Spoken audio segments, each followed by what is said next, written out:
Hello, I'm Mariana Almeida, and I would like to welcome you to a brand new episode of McKinsey Talks.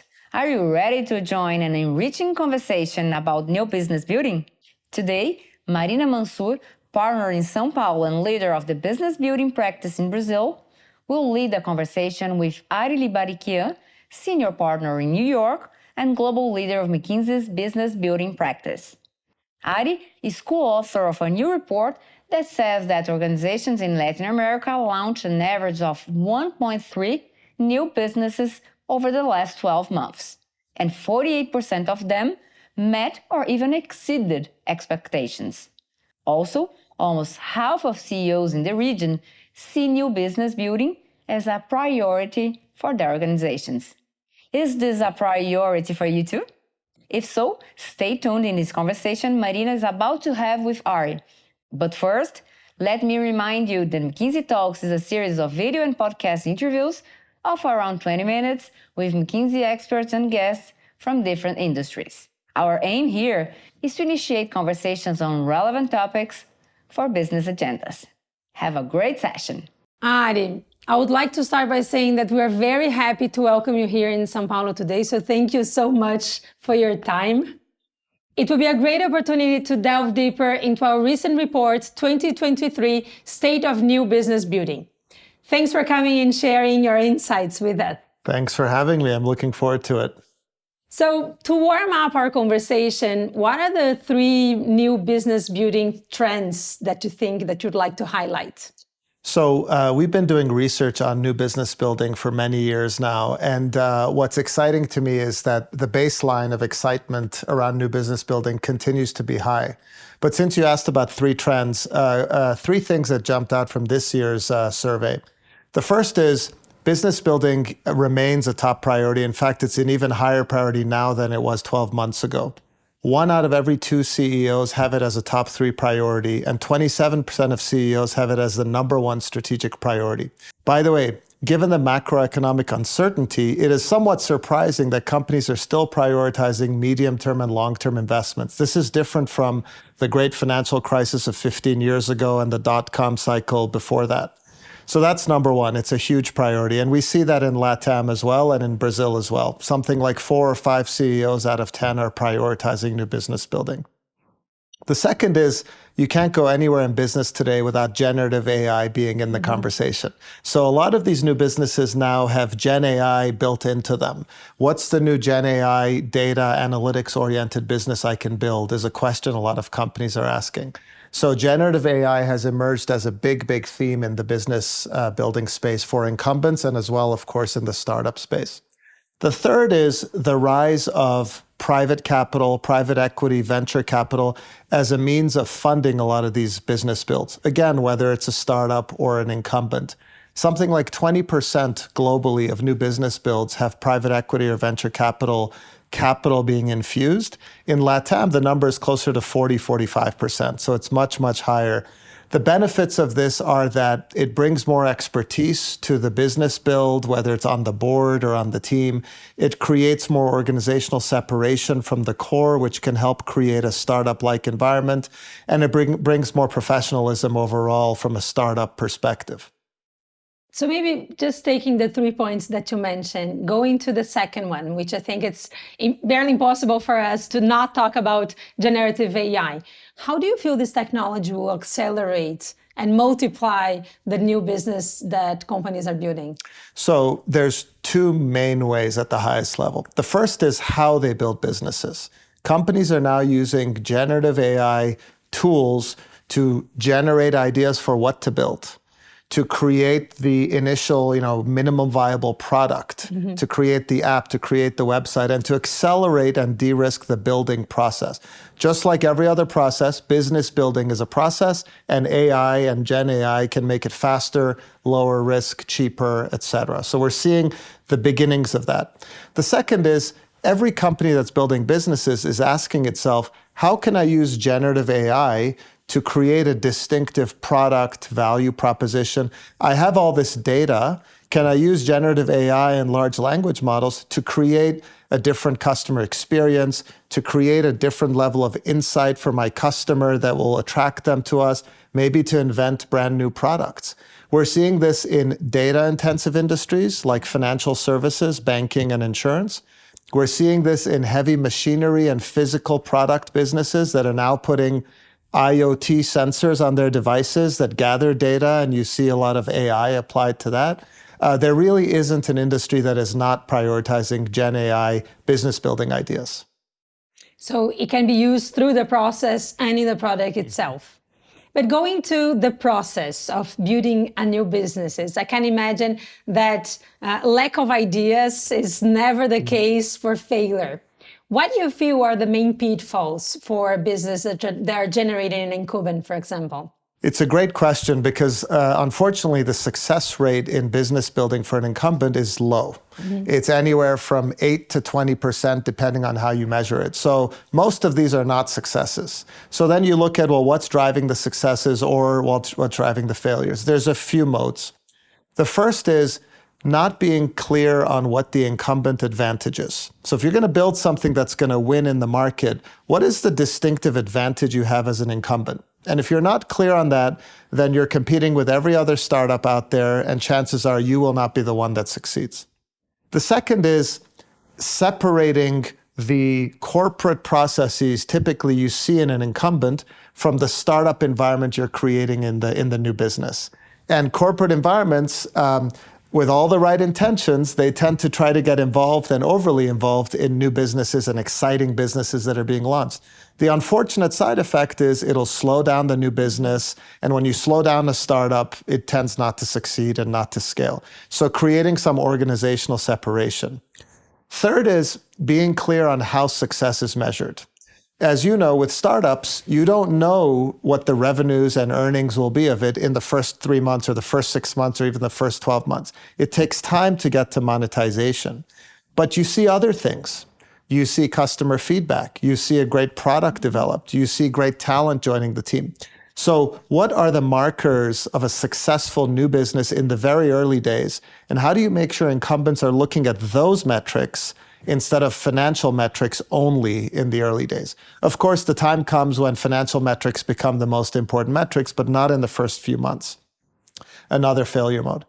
And then the final one I would point out is this a little bit of, like, we call it kind of revenge of the mothership. It's very dramatic, but what it means is a little bit of, if you don't separate the core and the new business properly, you sometimes get some politics and some resentment that happens across the two. People in the core feel like, why aren't we investing more here? We're where the revenues are and the real business is. In the new business, people say, this is the future of the company. Shouldn't we invest more here?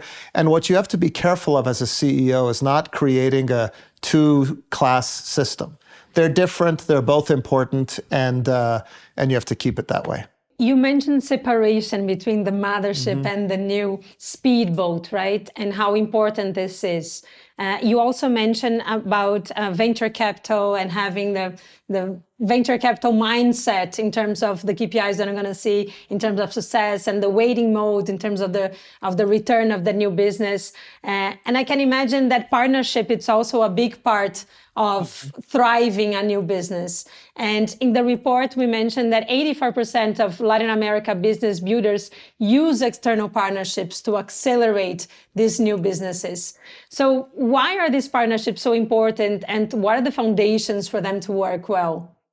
Yeah, it's a great question. You know, the first thing to recognize as an incumbent building a new business is you likely don't have all the skills, capabilities, data, and assets you need to make this work. The world is a fast-changing place. Your customer needs and expectations are changing quickly. And therefore, we've seen over our research and our experience building businesses that having an ecosystem and a network of capabilities, data providers, different types of talent is going to be very important, because you never know what you're going to need next. So for example, you might be building a Gen AI-based business in the consumer space. And there might be certain data sets that give you insights on your customers that you don't own yourself. But you might be able to get those data sets, purchase them, lease them, whatever it might be. And what are those external data providers you need? Or you might need to build a certain technology in a certain way in a short amount of time. And your technology group may be better suited for traditional corporate technology projects, longer timelines, more risk processes, etc. You might need to partner with tech providers. Third is a lot of the new businesses nowadays are ecosystem-based businesses, meaning the solution provided to a customer is a set of services that come together to meet their need. It could be in the health ecosystem, where you can bring medical services and pharmaceutical services and physical therapy services and all types of other things into one perceived service. It could be in mobility, it could be in wealth, it could be in different areas. Very few individual companies have that broad set of products and services. And so again, as a business builder, you need to find what is your role in that ecosystem and who do you need to partner with. Now, partnering, having the goal to partner is one thing, doing it well is another thing. And it's really hard to do it where you can create value for the customer and you can also create value for your company. And so the setting up those relationships and the how is really, really important and an important step for corporates doing this. Can you mention a few examples of partnerships that you witness? In Asia, one of the biggest partnership-oriented opportunities we've seen is in this ecosystem space I talked about.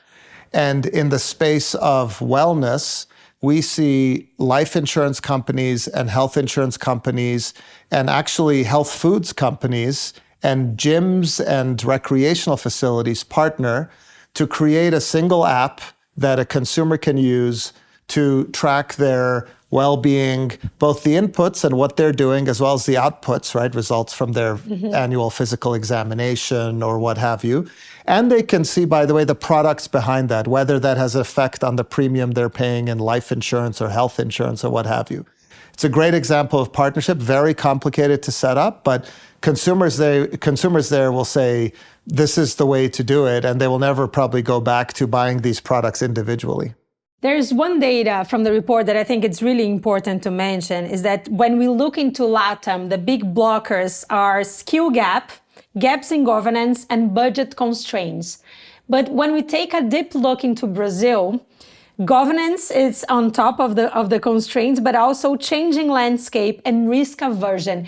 Can you mention a little bit, when we live in such an environment as we live in Brazil and Latin America, how the risk averse of some CEOs and some corporations play into the mode of building new businesses? Yeah, it's a very good question, and it's one that we see actually around the world. The reality is most executives in corporate environments, they're incentivized for the next quarter, the next year, maybe the next 2 or 3 years. Very few of them view their careers in that job, in that company going maybe for the next 10 or 15 years. The time horizon for a lot of new business building is more medium to long term and it's less short term. So right away you say, well, the incentives for most executives are to not do a lot of new business building because they just need to deliver the following quarter or the following year. Having said that, the best CEOs and the best executives realize that to be successful in the medium term, you have to start doing some things now. And they move into a mode of a portfolio of initiatives with different timeframes. They have the short-term, typically resilience-oriented initiatives, cost reduction, supply chain optimization. How do I deliver this product to my customers this year? And how do I grow a bit faster than the market, et cetera? But they also have the medium-term looking around the corner opportunity. And they realize that if they don't act on that now, in a few years' time, the company will have a pretty big problem or challenge on its hands. And so the best executives, while they have the near-term constraints, they recognize there is no successful path without the medium and long-term initiatives, and they go through it. The companies that fail to do that, over time, they run into real trouble. And history has many, many examples of companies that have not innovated, and they were wildly successful over a decade or two, and then one day they're no longer in the top 10, and one day they're no longer around. And so this is the tension that we see. And the encouraging thing from the survey is there are still a lot of CEOs who are looking around the corner. Despite maybe the short-term pressures, they're investing in the medium and long term. And do you feel like through the experience that you have globally, do you feel like this is the role of the CEO, of the CTO, of the CDO, or of the Chief Innovation Officer? Like who should drive this decision and this thinking? Yeah, it has to start with the CEO. The CEO has to own the strategy and the vision for the company. If you have a company where the CEO doesn't buy into this, it's probably not going to happen, certainly not successfully. And our survey showed that more CEOs are focused on new business building than their management teams. And so the data even shows that they are looking around the corner, looking into the future. Having said that, I would say any executive that has aspirations of being a CEO, that is thinking strategically about the company, should also be focused on this, right? There is no role in the company that shouldn't be thinking, well, what are the spaces we should be playing in? Where will value come for our customers and for us in 3 years, in 5 years, in 10 years? And what can I do in my role to help create those businesses? And so it really should be a priority for everybody, but it should be championed and led by the CEO. You talked a lot about execution and how difficult it is to execute especially within an incumbent company. And I can imagine that company struggles to execute with the right setup, incentives in place. In this sense, the report shows that discipline is an important ingredient to this equation. In your view, what does discipline mean and how can you achieve that? Yeah, so it's a great question because business building is not for the faint at heart. Business building takes courage and it takes discipline. For me, what discipline means is a few things. The first is having a vision around what you want to be in the future and marching towards it. And that means including if in the first year, second year, you're not yet seeing it all come through, you have to stick with the vision if you believe in it. And these journeys take multiple years to get to scale. That's one. Two is the discipline of execution like a startup. The way these new businesses need to be built is in rapid test and learn agile modes. And that takes discipline too. And that is oftentimes different from how corporations operate. And so how do you put in place an operating system that is moving fast, that is having daily feedback sessions, that is customer back, that is pivoting when something's not working, and doing that week after week after week after week after week? That takes a lot of discipline. The third is discipline on funding. So it's very easy to say 6 months into a new business build, well, we don't see the revenues yet, let's cut the investment a little bit. It takes discipline to not say that, right? Most successful, venture capitalists, when they see a successful new business, they will say, if I gave you 10% more than you're asking for, could you go a lot faster? Not what would happen if I cut your budget by 10%. So it's a different mindset, and it takes discipline to keep that mindset during the early years when you don't yet have a big business with a lot of revenues. And then the final thing I would say is discipline on talent. You go nowhere in new business building without really strong entrepreneurial talent, technical talent, design talent, and talent who understands the industry. And if you start to compromise and you start to put in place a team that is a little bit more a corporate team versus an entrepreneurial team, that usually doesn't lead to the right answer over time. So you need discipline around that as well. So across all those facets, it's important to stick with the program and to execute and then trust the process. And eventually, if you have the right idea, the results will come.